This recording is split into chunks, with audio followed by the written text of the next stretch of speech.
మీరే అంటున్నారమ్మా, ఎవరు అనలేదు. వైకాపా వాళ్ళు ఇప్పుడు అసలు నా గురించి మాడదానికే భయపడుతున్నారు, ప్యాంటులు తడుపుకుంటున్నారు. ఎందుకంటే తప్పుడు మాడితే ఎక్కడ కేసేస్తారన్న కొంతమంది భయము. ఇంకోటి, ఎవరన్నా నా గురించి తప్పుడు వార్తలు రాస్తే మళ్ళీ ఎక్కడ వాళ్ళు చీటీ చించుతానని భయపడుతున్నారు. సో అందుకే ఎవరు మాట్లాడలేదు. మీరు గమనిస్తే అసలు నా పాదయాత్ర గురించి వాళ్ళ సొంత ఎమ్మెల్యేలే మాట్లాడడానికి భయపడుతున్నారు. ఏ నియోజకవర్గంలో అయితే నేను పాదయాత్ర చేస్తున్నా ఆ ఎమ్మెల్యేలే మాట్లాడడానికి భయపడుతున్నా. సో మీరు అన్నట్టు అదేం ప్రచారం ఏం లేదమ్మా. 2024 నుంచి 2029 వరకు ఆంధ్ర రాష్ట్ర ముఖ్యమంత్రిగా చంద్రబాబు నాయుడు గారే మళ్ళీ వస్తారు.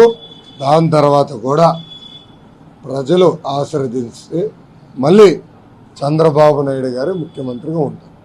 43 ఏళ్లుగా చూస్తున్నా ప్రశాంతంగా ఉండే నియోజకవర్గం. ఆ రోజు ఆలమూరు గాని, ఈ రోజు మండపేట గాని ప్రశాంతతకు మారు పేరు. దానికి మన ఎమ్మెల్యే 3 సార్లు మీరు గెలిపించారు జోగేశ్వరరావు గారిని. నేను మిమ్మల్ని అందరినీ కోరేది, మళ్ళీ ప్రశాంతమైన వాతావరణం ఉండాలంటే జోగేశ్వరరావు ఎమ్మెల్యే కావాలి.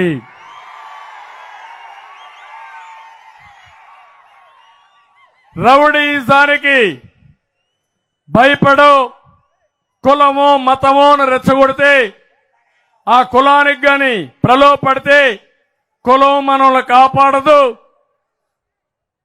మనల్ని కాపాడే సుపరిపాలన, మనకు కావాల్సిన శాంతి, అదే సమయంలో మనకు కావాల్సింది అభివృద్ధి అని చెప్పి కూడా నేను మీకు తెలియజేస్తున్నా. రామాని పిలవండి, జగన్మాతని పిలవండి. ఆ సుప్రీం కోర్ట్స్కి అది నిరాకారం.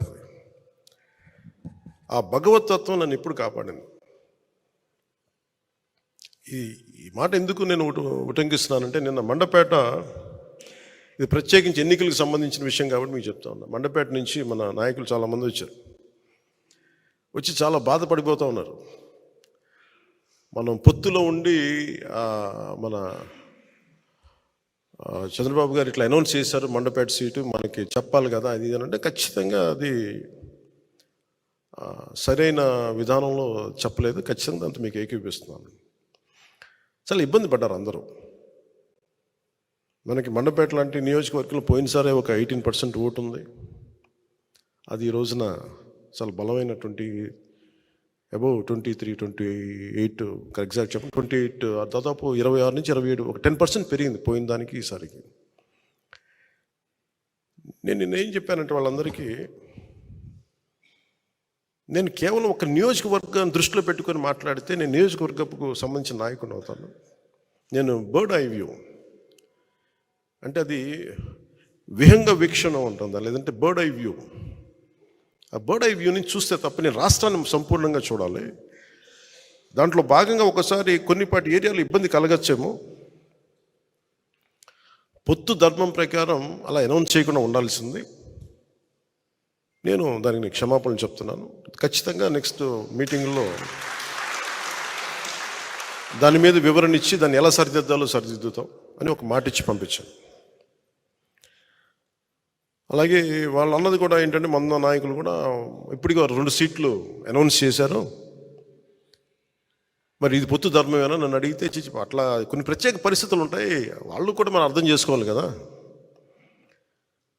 4 దశాబ్దాలు సుదీర్ఘ అనుభవం ఉన్న వ్యక్తులు, ఒంటరిగా వాళ్ళ సొంత పార్టీ నడిపిన వ్యక్తులు.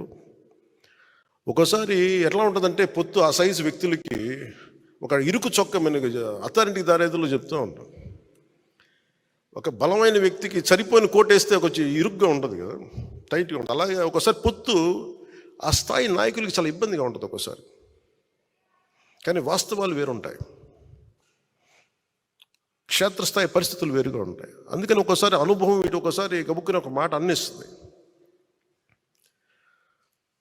లోకేష్ గారు ఆ రోజు మా నాన్నగారు ముఖ్యమంత్రి ఎన్ని అన్నా కానీ ఇవన్నీ నేను ఎందుకు దాన్ని పెద్ద మనసుతో వదిలేస్తానంటే,